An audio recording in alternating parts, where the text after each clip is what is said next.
It is the Fantasy Golf Degenerates podcast, bringing you this week's Charles Schwab Challenge down in Texas after a wonderful Byron Nelson last week with Wyndham Clark coming through over there. It was a fantastic week of golf. We had Scotty Scheffler in the mix, and Siwoo Kim with one of the best putting performances of his career, not landing up with the win, unfortunately. So a weird week in that department. As always, the show is brought to you by Fantasy Golf Degenerates. Promo code on DraftKings, use code FGD when signing up as a first-time depositor. We'd really appreciate you doing that. Hit the like, hit the subscribe while you're at it, listening to everything over here. As always, the man, the myth, the legend, Kenny Kim. What's cooking this week, my brother? Yeah, slightly disappointing week. You know, I had Siwoo on the card. At least I got the places for him. I had Wyndham as my hustler play of the week, so that was solid. Wyndham was, won this past week. I had Rom the week before. He came in second. JT the week before. I think he was 14th. So it's been a nice little stretch. It's been a good year for the hustler play of the week. The issue is, of course, I bet Wyndham Clark originally Monday morning, 35-1 with 8 places. I talked about this on the show last week and said, yeah, he will probably win. He did because I cashed him out to bet Brooks Koepka. So that didn't because I got the same number. I got 35-1 for Koepka. So it's 35-1 for Koepka or 35-1 for Wyndham Clark. Now, granted, Koepka was 3 places. Wyndham was 8 places, but still the same outright number. Mm-hmm. I don't necessarily think I made the bad move here. You know, I've been cashing out bets before the tournament starts pretty often. Because I have a budget, you know what I'm saying? And as the week goes on, say I end up liking somebody else, and I spend almost all my budget, or the majority, on Monday morning so I can have it ready for the show. As the week goes on, sometimes, I like guys a little bit more as the week goes on. And so I've cashed people out and, added stuff, and it's never really been a problem. I've been doing this since betting on this show since late 2017, and I can't remember ever cashing someone out before tournament and the guy winning. This season, it's happened twice in the last 3 weeks. I know. You've been happened twice in the last 3 weeks. Had Rich Hand, got your fingers in Wrighton. the deep, buddy. Yeah, I had Wrighton 80-1 for the truest. Cashed him out to bet somebody else. And of course, I had Wyndham this past week. Cashed him out to bet somebody else before the tournament started. So a little bit of bad luck. But hopefully a lot of you guys still bet him this past week. I know I got some messages that they bet the hustler play, which is nice. So you got that win. Pretty fun stuff. We'll talk about it more as the show goes on. Yeah. And we also just want to tell you guys up front, as we are 3 minutes into the show here, this is a show without producer Mike. It's producer Byron this week. And as you can tell, the quality is substandard per Mike's expectations, but we are doing our damnedest in his absence. He's out filming some exotic scenes in a penthouse somewhere in some Bahamas Islands or something. Who the heck knows where Mike is at this current point in time. I think he's in British Columbia, which is the opposite of an island. Wherever he is, it looked very fun from where he was taking photos. So, he's not here. That's all that matters. That's all that doesn't matter. And what is here is the Charles Schwab. But what was here was the CJ Cup Byron Nelson, where we had Scotty Scheffler finish third. Kenny, you just mentioned Siwoo Kim. The only reason Scotty never won was because the 2 guys ahead of him outputted him. They gained 4 strokes and 8 strokes more than Scotty last week putting. So he's back in it, man. He's had multiple top 3s now. What's this? 4th top 3 in 5 starts. So he's fiddling around there, not playing this week at the Charles Schwab. And thoughts on last week? Yeah, I mean, you think about Memorial, that could be the one that he takes down. It's going to happen sometime soon with him. Now, if you want to bet the 3-1, that's all. I don't know. I don't know if I can do that. One and done. He's my one and done play for Memorial. Yeah, I do expect him to win soon. Now, the thing about it is Wyndham, of course, played an excellent final round, shooting a 60. It's shockingly enough, he's the first golfer with 2 final round 60s to win more than one event. Final round 60. So multiple events. It was around now, granted, yes. One was Pebble. One was Pebble, 54 holes, yes. But I mean, it's still in the final round of an event. It's the second time he shot 60 to win. He's the only golfer on record to ever do that. I saw stuff from him with his iron play, and all it takes is a spike putting week.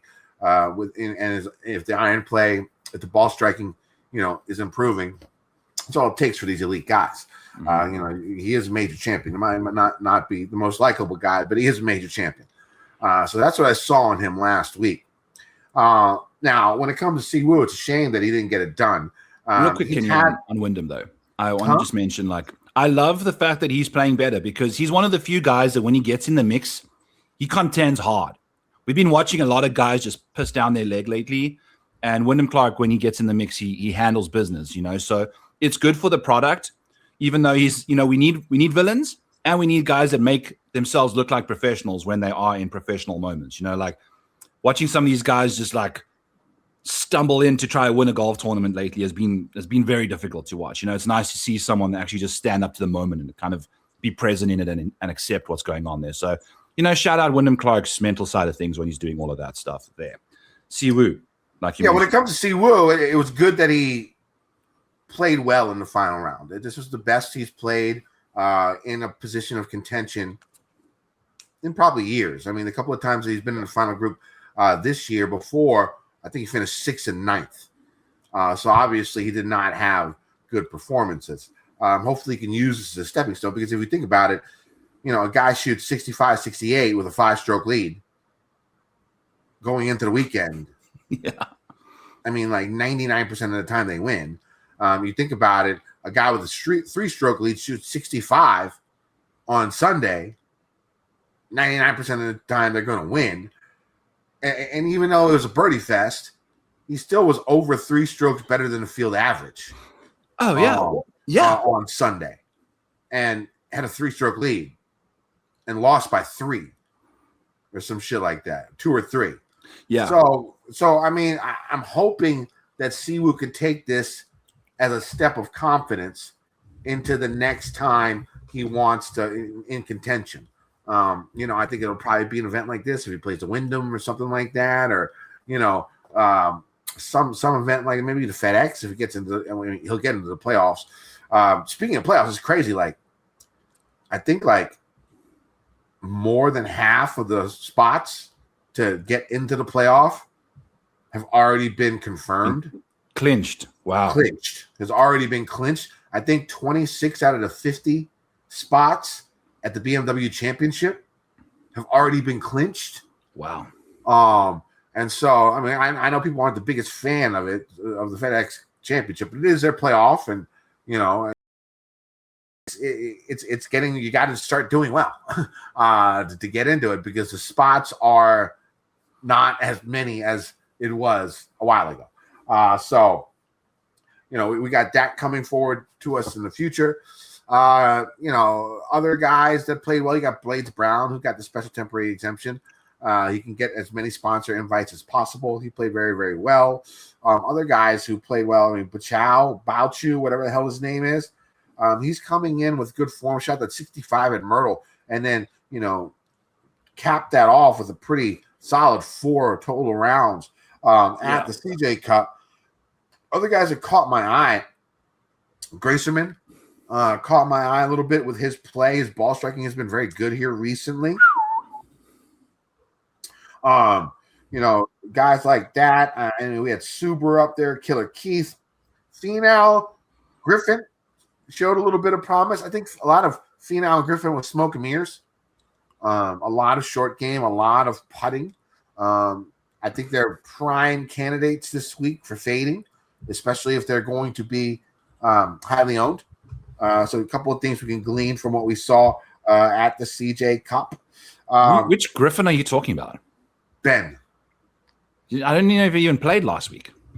The week before, sorry. Okay. The week before. So the last time these guys have come out. So Finau's the one from last week, and Griffin was from the last time he played as well. Yeah. A couple of guys that are options for fade if they're going to be high ownership. Anything else catch your eye about this week? My stat fish of the week was Sungjae Im, and then the next thing I look up and see him just making hole-in-ones. So bad week for the Statfish there. Sungjae's been lots of smoke and mirrors as well lately. So it was, kind of insane to see him do all of that. Cashed in big on Brooks and Pearson Coody for top 20 bets last week. So I'm officially in the positive now for Sports Illustrated props. So we're making, that's my money. And, I pick one prop a week and give it to them, and now we're making money on it. So after a bad couple stretches there, we finally clawed ourselves into the positive. So the props has been good. It's been really, really good. We're still kind of just looking for that winner there, but I'm going with a new strategy. I'm trusting the model a lot more this time around. We're going to just not even overthink anything. It's like whatever's the best value in the model, we're going with that this week. We'll get back to that in the DraftKings betting segment over later on in the show. Anything else you want to chat about from this weekend, Kenny Kim? I mean, the course got a lot of shit. They spent $25 million on renovation, but I mean, it rained a lot. It was soft, and there was no wind in Texas. No wind. If you get 20-mile-per-hour winds and it's somewhat firm, I mean, you could see 20 under, 22 under, or something winning this event. I think it will get more difficult. I don't think it's going to be hard. But I think the only time we're going to see 30 under par is when it's this soft and no wind. And, that's not going to happen every year. And besides, on occasion, I mean, birdie fests are fine. Right? I mean, it's not like every single event is a birdie fest. Like we had that run from the PGA Championship, right? Yeah, in Florida golf, we had a run where, we were barely seeing any scores 20 under par. You know what I'm saying? Like you want different types of courses for these guys to play on a week in and week out basis. And having a few easy ones a year, that's fine. Sometimes it can be fun to watch. I thought the final round yesterday was enjoyable. Guys going after pins, guys making huge putts. It was fun. And now, do you want to see that every single week? Probably not, right? But, a few times a year, there's like 42 events. You get 4 events where it's like 28 under or better. I mean, that's less than 10%, right? Yeah. I mean, that's fine. It's whatever, man. Birdie fests are birdie fests. These PGA professionals are so damn good at golf. And, with how things are going now, it's just so difficult to protect the golf course from, everything that's going on. They're optimizing their swings. They're optimizing their bodies. They're optimizing their equipment. It's tough, Everyone's on the red line, Kenny. I think that's what makes Scotty's run over the last couple of years that much more impressive, because everybody is basically just redlining it. That in order to win on the PGA Tour, you have to just have an optimal run out for your golf game. You can't be these grinders anymore where you're just going and you're hitting a 3-wood off the tee to a wedge range and knocking it to 17 feet, making every now and then of them. Now it's mash driver. If your drivers skew, you're in trouble, but you got to keep it in play. Those that do keep it in play have short wedges in, boom chakalaka, they're making millions of birdies. And for Scotty Scheffler to have won that many tournaments, and now we've seen second, third, that variance is starting to come in now. And people that have been betting Scotty Scheffler are starting to panic because you almost have to cash him every 2 or 3 times you bet him, depending on where you play him. So we'll see. I think this is the time of the year he typically hearts up as well. We also have an Amex win. So shout out to that. Also, Siwoo Kim, the last time he had a better putting performance than he did this week was the 2022 Amex. So it's been 4 or 5 years since Siwoo's had a really, really good putting performance like this week. Didn't capitalize, unfortunately, because Wyndham shot 60. So fun stuff there. That's it for me, Kenny. I didn't really have too much else. It was kind of a normal week. Looks like Liv's trying to find funding, some random propaganda about, taking people's interest in new investors and things like that. I think it's all just smoke and mirrors at this point, and no one's going to want to invest in a company that's losing their millions of dollars every year. So that's your Liv update, courtesy of me in 20 seconds. Anything else, Kenny? No, I don't got nothing. Let's go to the course, I guess, for this week. The PGA Tour moves to Texas. Stays in Texas for the Charles Schwab Challenge, an invite-only tournament. I think the field's like 130 golfers, top 65 in ties. So a little bit easier. Only like 55, 60 guys will miss the cut this week compared to 70 last week, 70 plus last week. The course, over the years has seemed to favor more experienced golfers, but this has sort of turned a little bit the last 5 to 8 years or so, where we saw, a lot of older winners. I think prior to 2021, I don't think there was a single winner younger than 31 years old at this event. And now in the last 6 years, 5 years plus, whatever, we've seen some younger guys win. So I think, and especially with the talent that these younger guys have nowadays, I don't think you could glean too much into that anymore. But one thing I would say is I think this course does open itself up to older guys, the Chris Kirks, the Lucas Glovers, the guys like that, to have a spike performance. Now, you look at the weather at Colonial, and that's a huge factor. Like most Texas courses, the winning score has fluctuated between -9 and -21, the last 10, 12 years. The biggest reason for the scoring difference, of course, is Mother Nature. Taking a glance at the forecast, it looks like it's going to be comfortable temperature-wise all 4 days, but we can see winds reaching around 15 miles per hour. You could say for Texas, this is below average wind speeds for the week. They have also had a lot of rain. It looks to be in the forecast most of the week up until Thursday. It's also been very wet the last month or so. The new greens should be able to hold the water well, but it should make Thursday the best scoring day. It should get faster and firmer as the weekend rolls in, as I don't see much rain in the forecast after Thursday. Now, make sure you double check the weather forecast, Wednesday night to see if the wind forecast shifts or if there will be any specific type of wave advantages. If the forecast holds true, I expect the winning score to be around 16 under is what I would expect. The big change a couple of years ago is the redesign by Gil Hance. While the routing and look of the course still remain, very familiar, there was 80 yards added in length. Barrancas were added, new grass everywhere, an adjustment of a couple of tee boxes. Hance also eliminated some greenside bunkers and made them grass bunkers. The biggest change, in my opinion, is the greens. First off, new grass on the greens usually cause very firm conditions. Last year, there was heavy rain on Wednesday and Thursday, but the greens dried out as the week went on, and the winning score was -12. The wind was a bit up last year, with it now being a second full year of the greens being in place.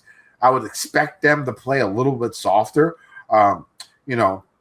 compared up until the weekend, than last year.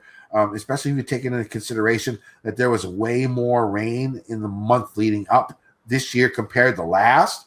While I don't think the greens will be considered soft the whole week, I think it will be softer than last year, and that's why I think the winning score will be better than the -12 than we saw from Ben Griffith. Colonial Country Club is a 7,280-yard par 70, 4 par 3s, 2 par 5s. The par 5 first is reachable in 2 by most golfers. And, Thursday morning, you're definitely going to tilt if your golfer goes off on 1 and he doesn't get a birdie. Right? And then the 11th could be reachable by longer hitters. Golfers will need to take advantage of the rollout. There aren't too many eagles at Colonial, but these 2 par 5s are still the easiest holes, especially compared to the rest of the course. Now, overall, though, these 2 par 5s are some of the hardest on tour. So I focus my attention more on par 4 scoring instead of par 5 scoring this week. Off the tee, golfers are going to see tight tree-lined fairways with bunkers in play on most tee shots, and water a factor on a few holes. Usually the Bermuda rough isn't too high, but it is very wiry and has a penchant for grabbing golf balls and sinking them to the bottom of the grass. In other words, the majority of golf balls hit into the rough won't be fluffed up. Bad lies in the rough here are the norm. This is definitely a thinking man's course as it favors precision more than length. There are many doglegs making it much harder to bomb drives out here. Golfers will need to hit a certain spots to have a clear approach to the green. This leads to many golfers, leaving their driver in the bag on a lot of these tee shots, though John Rahm and others, when they've played here in the past, they have gone a little bit more driver heavy, but I think that's typical throughout the entire tour. I think that's where you're seeing that from. It's still going to be a less than driver course for most. On approach shots, golfers are going to see small greens with some subtle undulation. Sand bunkers and grass bunkers are very prevalent around the greens, and they're normally set up in front of the putting surface. These bunkers will catch slightly mishit approaches, and we'll see a lot of work on holes where there's a headwind. The greens are pure bent, should be fairly quick with a stick-meter rating of around 12. Course, of course, known for the 3-hole stretch, the terrible horseshoe. Hole 3, hole 4, hole 5. Hole 3, long par 4, big right-to-left dog leg. Golfers need to avoid bunkers and trees on their tee shots. They'll have a mid to long iron on their approach into a smaller green with bunkers short right and left of the putting surface. Hole 4 is 250-plus yard par 3, long, elevated green, bunkers. It's the only par 3 on the course that's never had a hole-in-one. With a headwind, I mean, that can be really, really tough. The par 4 fifth, 480-yard par 5. The most difficult hole on the course. Now, in the last 35-year tournament play, these 3 holes have played nearly 8,000 strokes over par.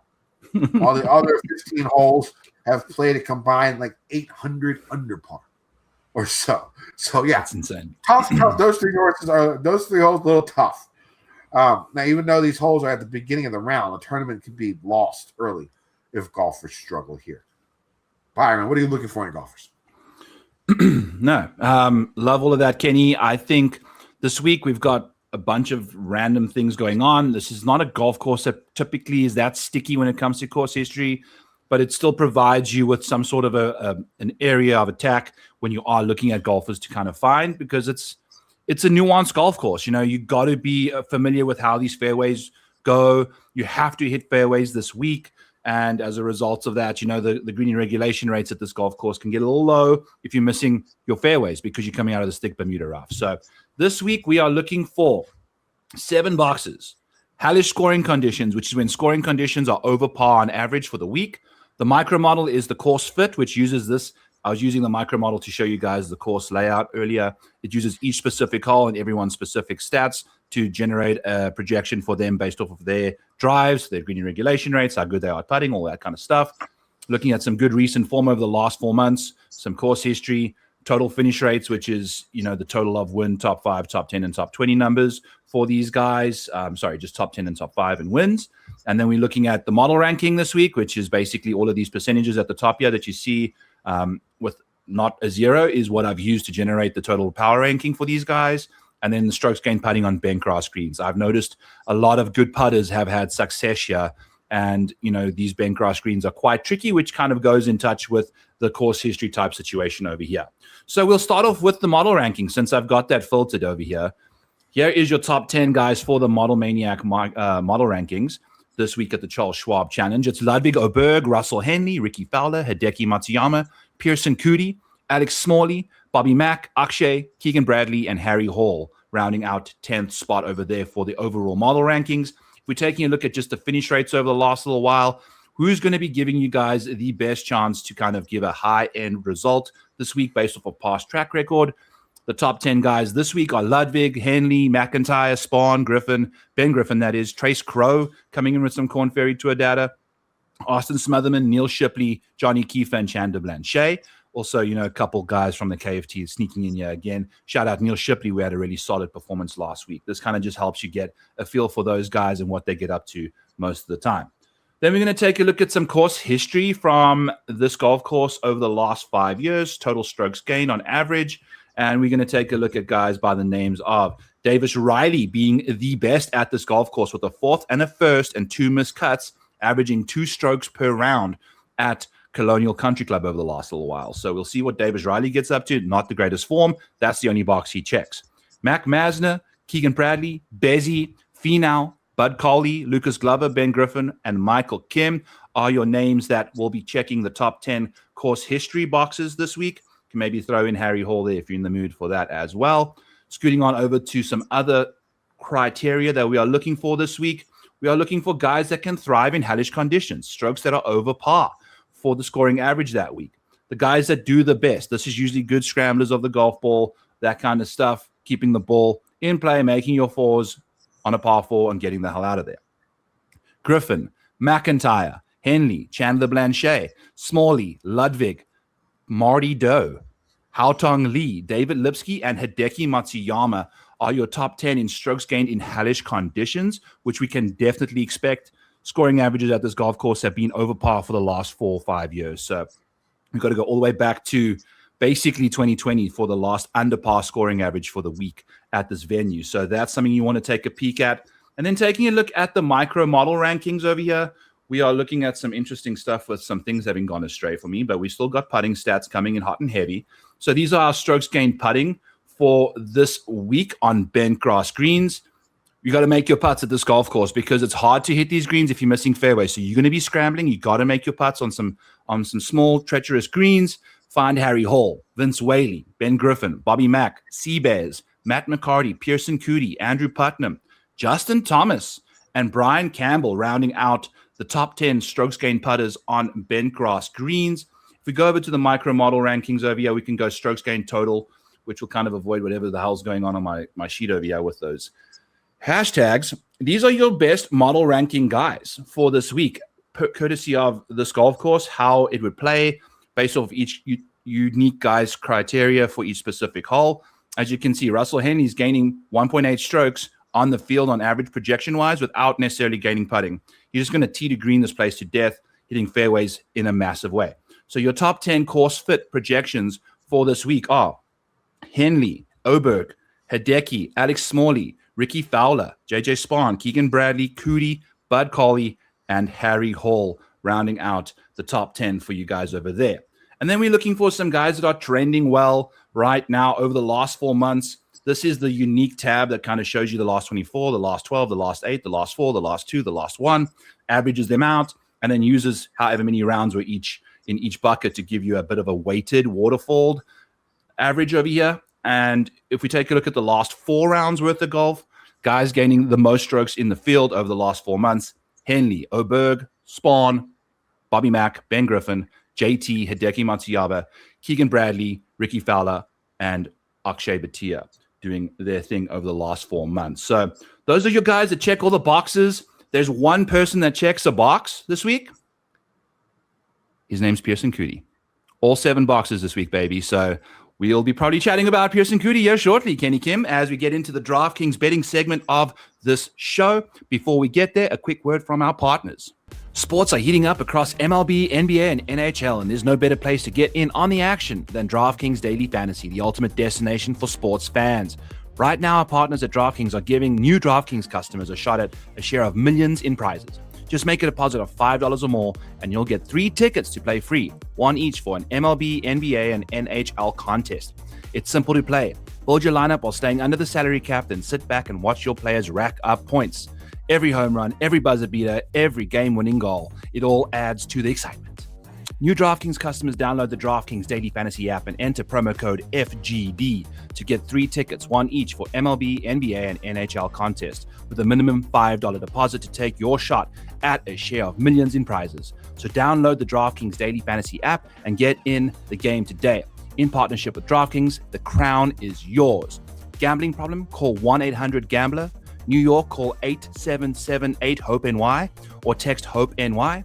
Connecticut, call 888-789-7777 or visit ccpg.org. 18 plus in most states. Restrictions apply. 1 pack per customer. Deposit $5 to receive 3 daily fantasy tickets. Ticket amounts vary. Valid only for single use on the sport for which they were issued. Tickets expire in 14 days. See terms as www.draftkings.com/promotions. Ends 4/30/26 at 11:59 p.m. Eastern Time. Sponsored by DraftKings.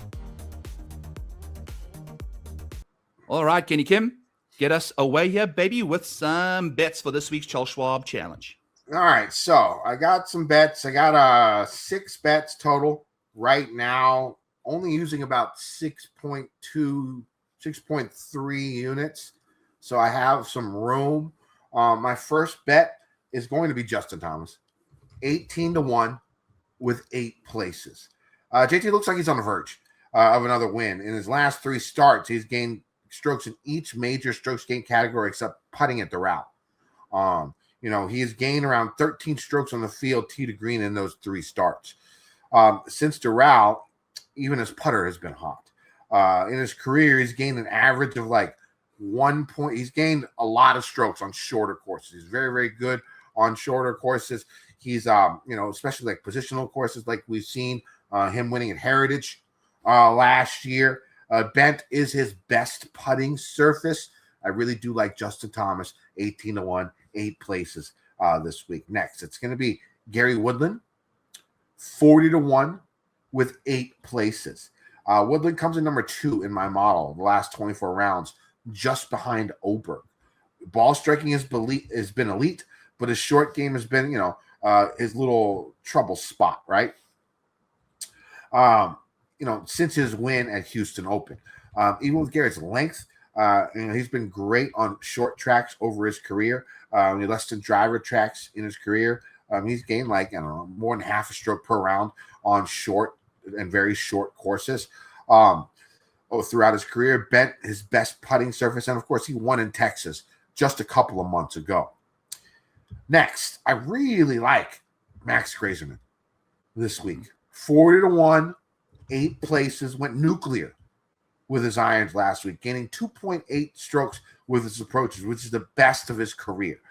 He's gained strokes ball striking in each of the last 2 starts and is averaging 4 strokes gained total against the field in his last 12 rounds. I really like Grayson this week. Next, it's going to be Andrew Novak, 60-1 with 8 places. I'll actually talk about him more later on in the show. Then I got a couple of bombs. First, it's going to be Dan Brown, 190-1, 8 places. Brown's ball striking last week was the best we've seen from him since joining the tour. The thing that really caught my eye, though, about Brown was his putting during the final round, where he gained over 3 strokes. Pretty solid career that he's had while writing the Da Vinci Code and all those other crazy books. He hasn't been great the few times he's played on bent, but obviously he found something on Sunday. This guy was leading the Open Championship on the weekend just a couple of years ago, right? So the guy obviously has talent. At that number, I'll take the risk. And then my last one is basically just a weird gut feeling. It's Matthew Pavon at 225-1 with 8 places. There's really nothing in his game that, if you look at it, I got to bet him, right? Though his iron game last week as a bets has been in almost a year. To me, Pavon is like the French version of a young Siwoo, right? Extremely erratic player. And come out of nowhere to have a great finish. I've been doing this long enough where whatever told me that I should look at Pavon, which is, I don't know what it was, but whatever it did, I should probably listen to that feeling. And so I'm just going to go ahead and bet him 225-1, 8 places. That's my card so far. I'm thinking I want to add Alex Smalley, but I couldn't do it at 22-1 with 8 places this morning. Jesus. It's already bumped up to 25-1 with 8 places now. I'm hoping I can get 30-1, either with a boost or something by Wednesday. So I might add him to the card. We'll see. Make sure you check my X feed for my final betting card on Wednesday. Byron, who do you like? Love it, Kenny. We don't have anyone overlapping this week, so that's good for you. When it comes to the model rankings for me this week, Ludwig and Russell Henley are pretty close. When it comes to strokes gained entering the week, they're pretty close. When it comes to just finishing inside the top 5, they are pretty close together. Most of their stats are very similar. I understand one is in significantly better form than the other coming into this week, but the other one does have a 3rd place finish, while the other's best finish lately is a 4th. So when you're getting 2 guys that are very similar in stature this week, I'm going to take the guy that's double the odds of the other guy. Ludwig is 10-1, Russell Henley's 20-1. He's 19.5-1 over on DraftKings. Use code FGD as a first-time depositor. If you're taking a look at Russell Henley, he checks the 5 boxes of the 7 this week. One of them's got to do the course history. He's got a 16th place here in 2023.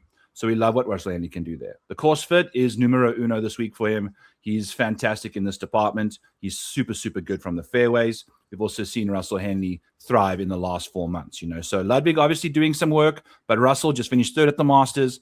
This is a golf course that we've seen narrow fairways reward accurate drivers of the golf ball and good mid-iron players and good putters of the golf ball. Russell Henley is all of that. I love Russell Henley this week. There's a good chance I'll be betting him for a top 20 as well, if I can find a nice close to even money number out there. So Russell Henley at 20-1 over on DraftKings. Grab that. It's going to be where I'm going for Russell Henley. And then I'm laying a full a bet on this Pearson Coody bet to get a 10-unit return. Russell's only 5 units. Pearson Coody value play this week for me at $8,600. We'll get to that later. He checks all 7 boxes this week. He finishes inside the top 10 a lot more often than you'd like. We've got a 5th and a 16th place finish here for Pearson Coody last 2 times he's played this golf tournament. He's just finished 16th at the RBC Heritage, 24th at the Truist, 19th at the CJ Cup Byron Nelson. He's been playing some really good golf.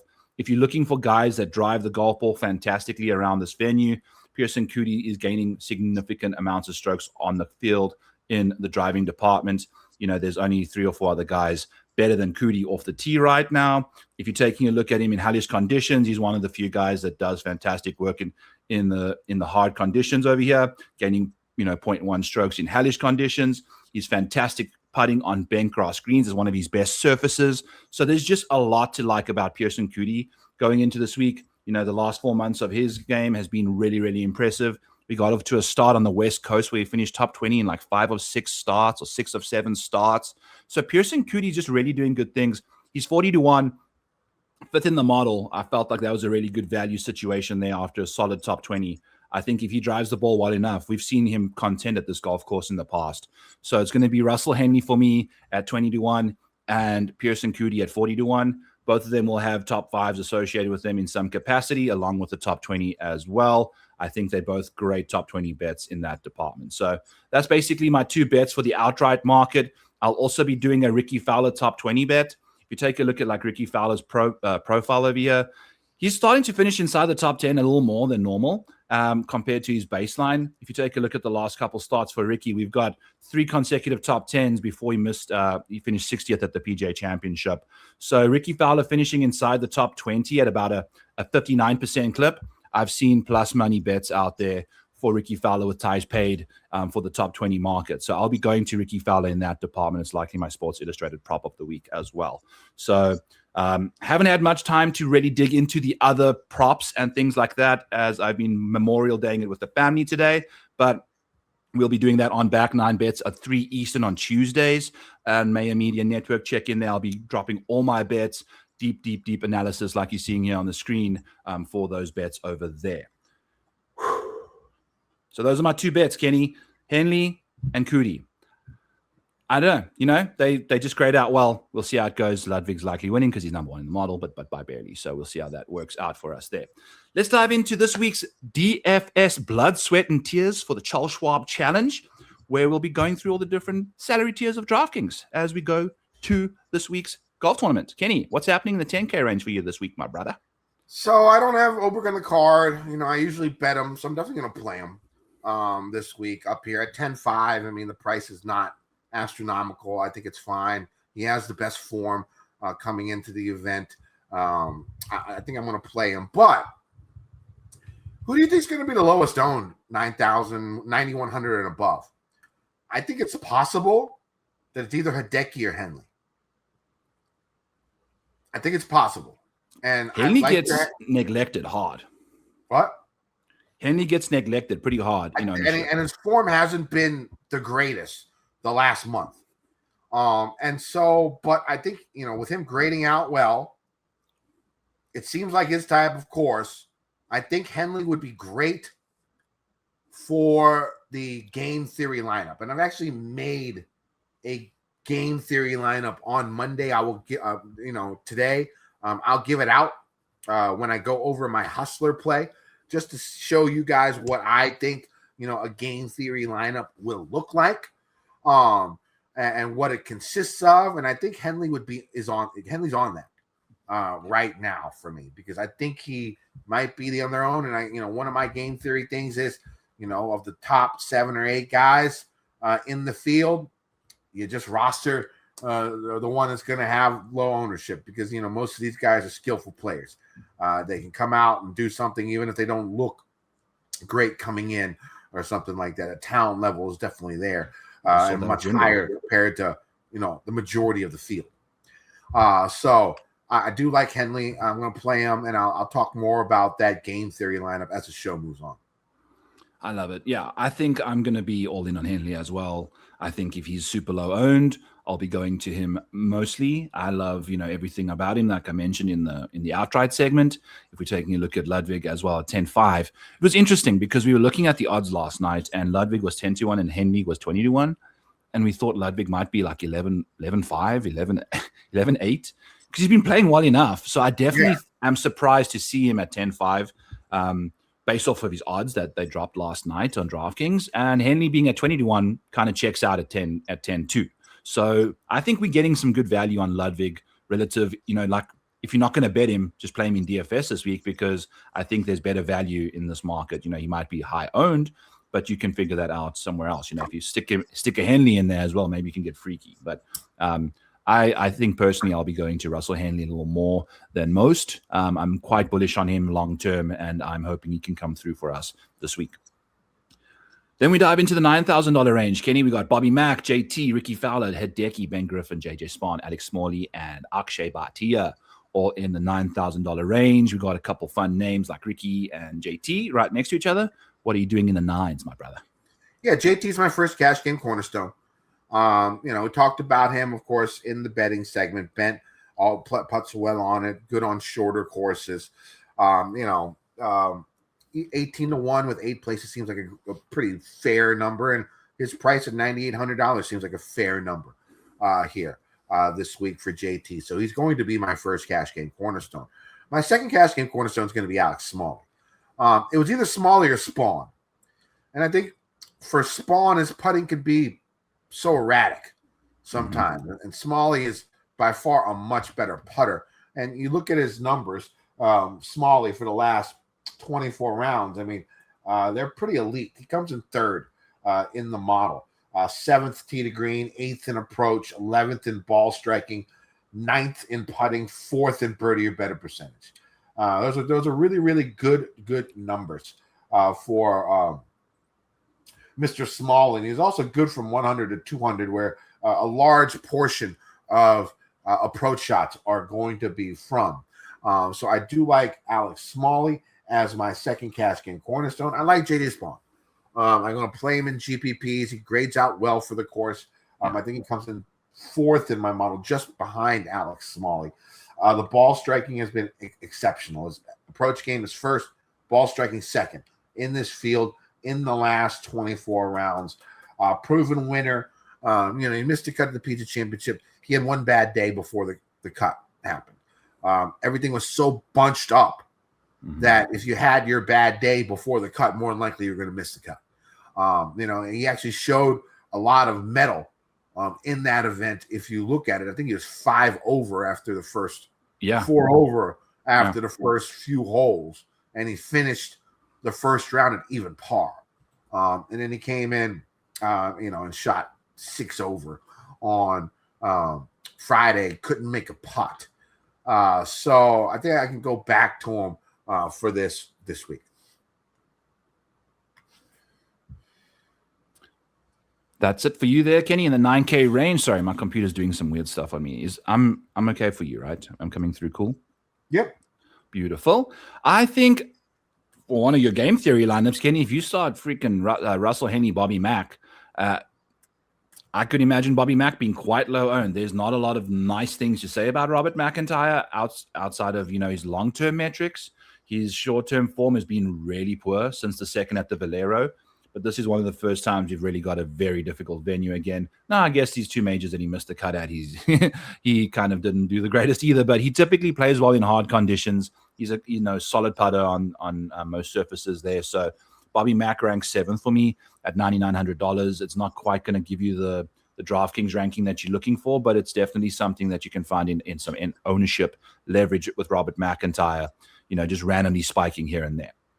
Justin Thomas is going to be somebody I'm likely not going to deal with this week. I just don't trust him to drive it well enough around this golf course to get it done this week. Ricky Fowler will be in my lineups at $9,600. He's just grading out fantastic, finishing inside the top 10 routinely. We've got multiple top 20s at this golf course in the last little while. That makes way too much sense there. I also like JJ Spahn. From a GPP perspective, there's absolutely a chance he can absolutely pop. When we say absolutely, that's very little likelihood, but it's still a good chance for JJ to really lean on the ball striking he's given us. Finished 6th last year in 2025, so hopefully he can do that again for us at $9,200.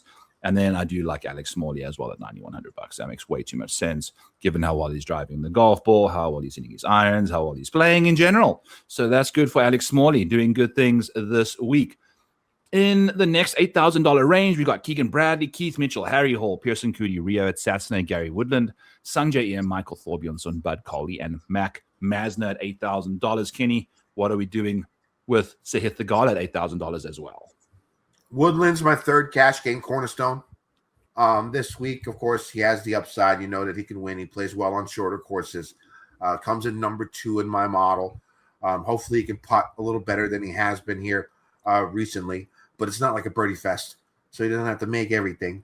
Just save par and get the birdies when he can. So I do like Gary as my third cash game cornerstone. I like those guys in the middle. I like Hitsune right above him. With a good track record here, his overall stats have been well above average here recently in the last 24 rounds. I like him. I think I'll listen to you and go with Coody. I know you're going to talk about it. Yeah, no, I mean, there's not much more to say. We check all the 7 boxes here, $8,600. I think there's immense value given how well he drives the golf ball. When you go to a golf courses like this, it's a dominoes game, really. If you're driving it poorly, which gives me pause about Hideki up top there, Justin Thomas as well. If you struggle to drive the golf ball well around here, you are fighting for par every single hole. Maybe Hideki and JT can chip a couple in, but just getting your ball in the fairway just going to give you so much more control. You just mentioned how wet it is, Kenny. There could be potentially ball in hand situations, which in Bermuda rough versus being in the fairway with the ball in hand, that is just a massive advantage, over the field. So being such a good driver of the golf ball really just helps you, maintain a high floor like Pearson Coody has been showing us the last 5 tournaments. So I'm really impressed by what he's been up to the last little while. He putted really nicely at the PGA Championship, which was bent cross greens as well, and then finished, top 20 last week at the CJ Cup, Byron Nelson. So he's starting to find his groove. We've seen him win on the KFT last year as well, I believe. So there's lots to like, especially with that recent form coming in, 2 top 20s at this golf course in the past. So he makes a lot of sense. I love Gary Woodland. He's kind of low-key been playing well. Who knows? I'm not too worried about the PGA Championship results. That was a diabolical golf course. Shit happens. It is what it is. Outside of that, we have been on a run, friends.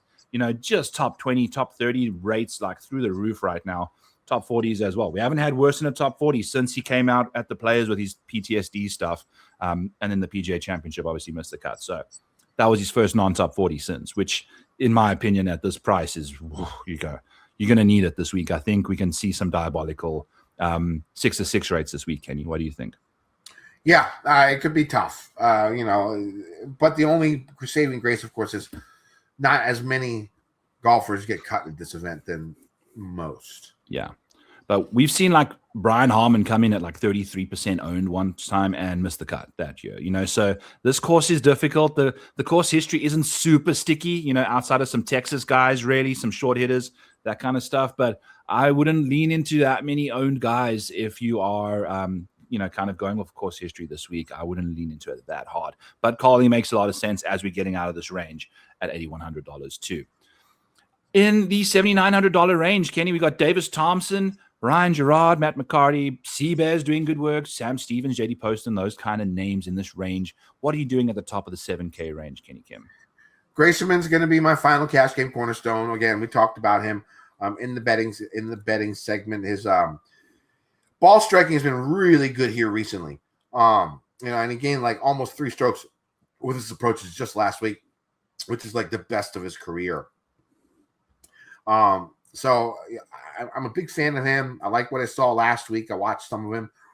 Huge fan of Grayserman this week. So my cash game cornerstones for the week are going to be Justin Thomas at 9,800, Alex Smalley at 9,100, Gary Woodland at 8,400, and Grayserman at 7,900. I'm filling out the other two spots right now with Brian Harman, like you just talked about. Again, he just makes a lot of cuts. Yep. But obviously, he had this course seems like it should fit him. He's a major winner, so the upside's there. Like when you look at the people around Brian Harman, like Gerard, McCarty, Finau, JT Poston, Sam Stevens, Bazine Hoot. I mean, Harman has the best upside out of that group, right? I mean, that's what I think, at least. As a former major winner, and he makes a lot of cuts. So it's sort of like the really good, the rare 7K option that you can get in a field that's not an elevated event. You don't see this option very often in a second tier event where you got a 7K guy who makes a shit ton of cuts and can win.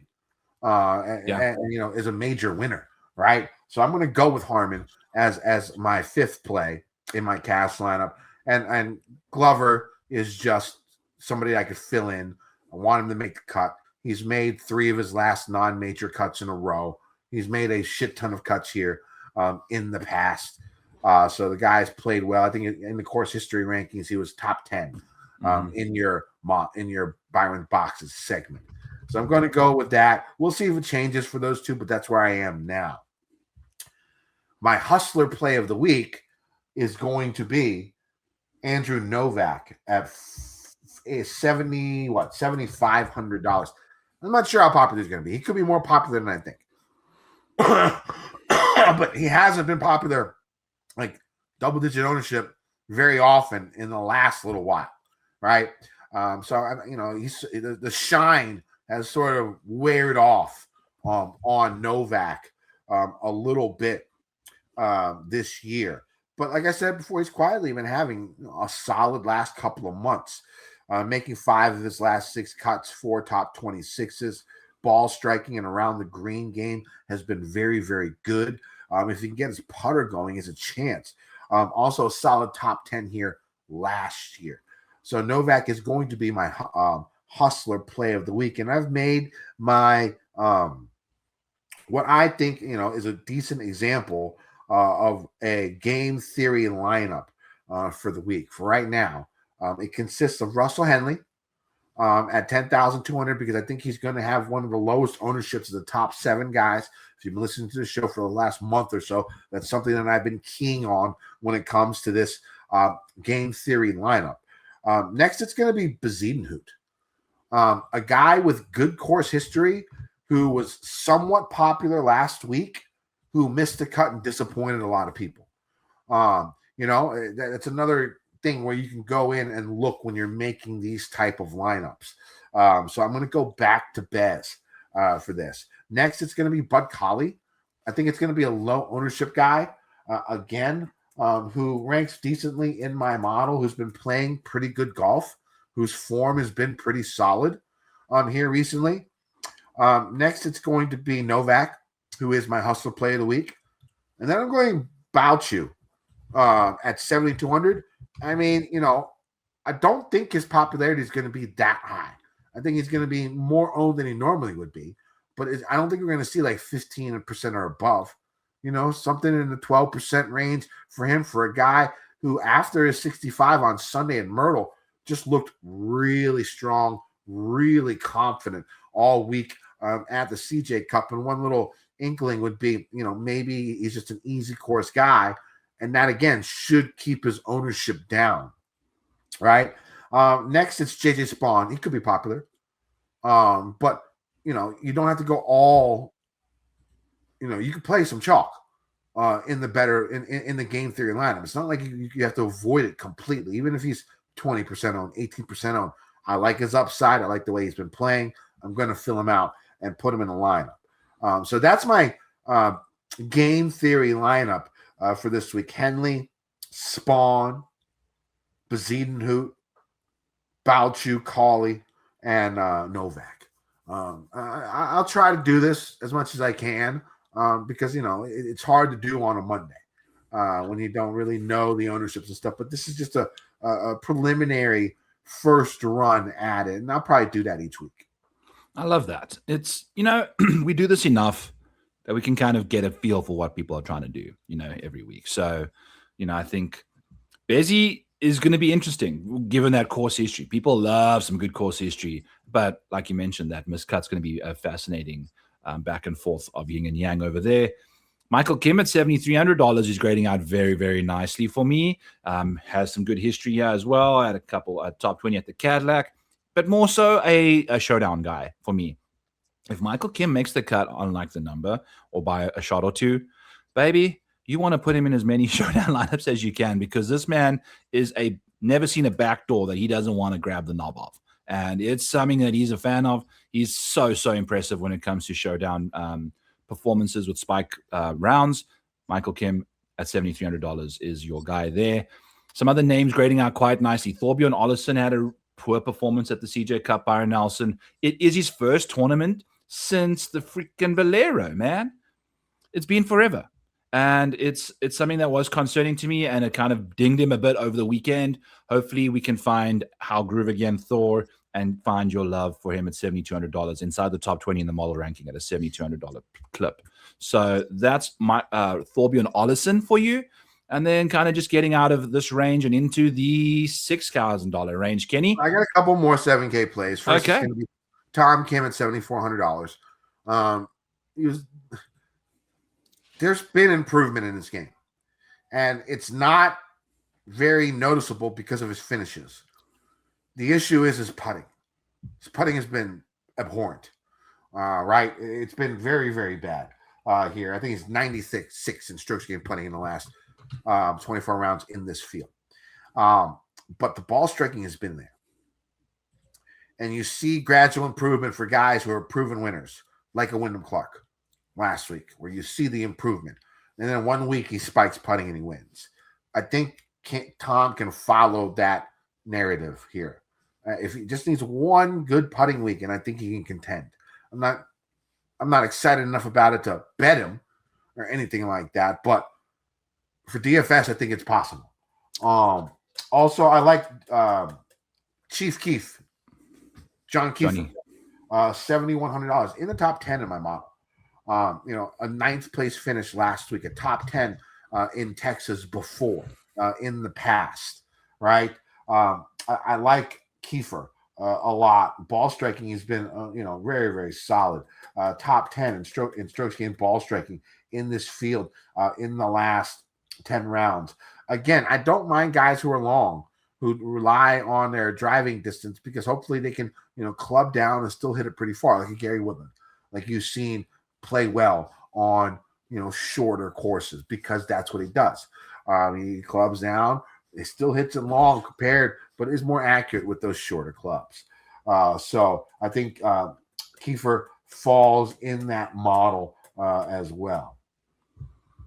Yeah, it makes too much sense. That was a really, some really good finishes from him lately to come through there. I think Seamus Power is interesting at $7,100 as well, Kenny, given the fact that, he did a decent finish last week, and he's like these short course kind of specialists, if I'm just kind of maniacing my way through this ranking there.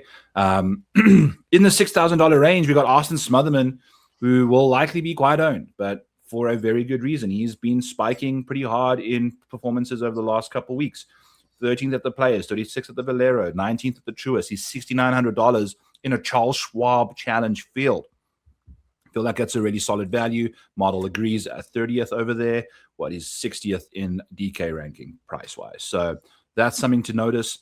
Sam Ryder grades out quite nicely for this golf course, despite hardly making anything of this event every time he shows up here.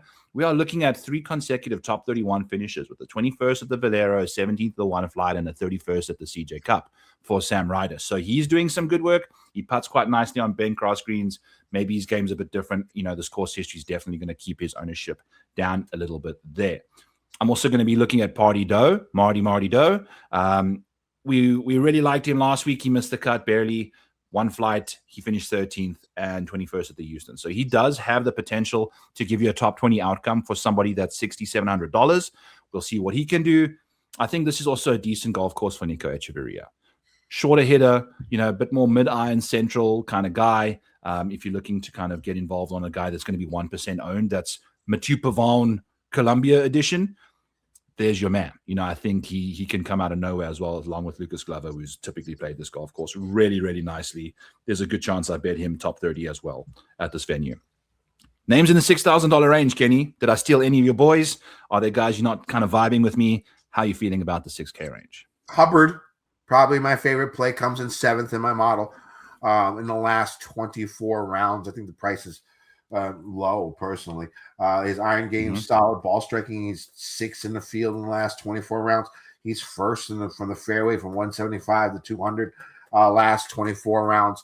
I will say that while I didn't cash anyone out today, I had Hubbard clicked as when I was going through my bets and then X'd him out. So that's the closest I've gotten this week to what's happened with Wyndham Clark and Wrighton. So Hubbard would be that guy, and it's possible I still bet him. Okay. I still you probably should, Kenny. I still have plenty of room under my budget. Griot, you saw a little bit of life from early last week, like a spike, a little bit of a spike from him, former champion here. This is the type of course that he probably does the best at. So I think Griot makes sense at $6,800. And then Lucas Glover, talked about him. He's in my cash lineup. Cut maker who's made 3 straight cuts in non-major events, plays well here, made a lot of cuts here, overall in his career. And then I think, I went over Dan Brown in the betting segment. Love Dan Brown, and Mathieu Pavon went over in the betting segment. Those are a couple of 6K guys that I'm actually betting. Brian Campbell on bent grass. You play Brian Campbell on bent grass greens, $6,200. There you have it. He's going to be doing wonderful things in that department. Makes that first domino fall in the fairway a lot more than most people, So there's a way he can do some good things. We've seen this is the American Mathieu Pavon, Kenny, where he just out of nowhere, the buddy just shows up. And I think the one win was at the John Deere, which is on bent grass greens, and the other one was past Palom in Mexico. So we get some bent grass greens for Brian Campbell this week. All right, friends, that concludes this week's Blood, Sweat, and Tears for this week's DFS contest for the Charles Schwab Challenge. Kenny Kim, in the one and done streets, what are you getting up to this week? I went with, I believe, Pearson Coody last week and got a T19. Nothing too crazy.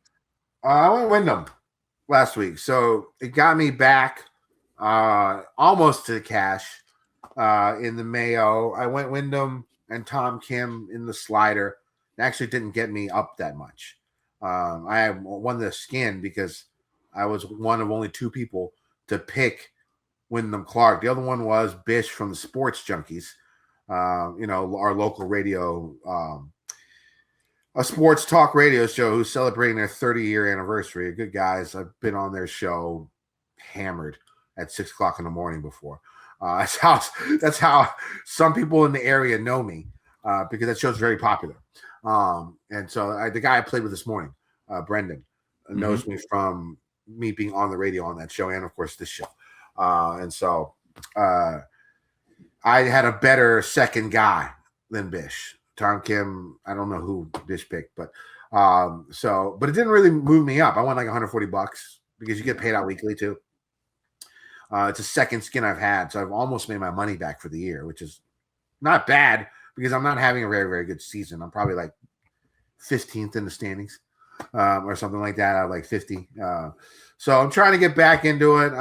We'll see. I'm not sure where I'm going to go this week. I mean, why don't you pick first? I'm probably going to go with Ludwig. I just made sure now that I have him available, and I do. I think it's the market you kind of want to take advantage of him because you can't really do anything with him at 10-1. Outside of ownership, all you're getting hit with here in one and done is the ownership. So why not? I'm still in the money quite handsomely right now. So I'm not assuming there's going to be that many people that have Ludwig left to play anyway after a busy year early. So I think this is a good chance for him to do something for us.